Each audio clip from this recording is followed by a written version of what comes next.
บุญสิพาเฮาขึ้นเมืองสวรรค์ไปเวินเวิน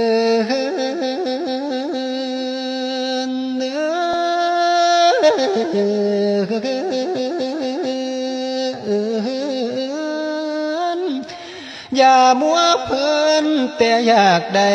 ทำไว้นั่นเนบุญขันแม่นตกนร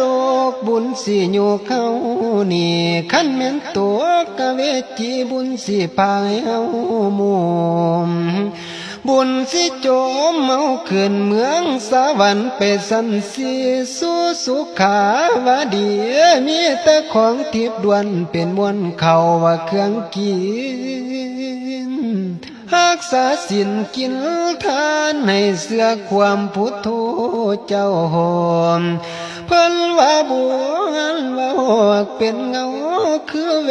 นสีปองให้เฮาได้ทอง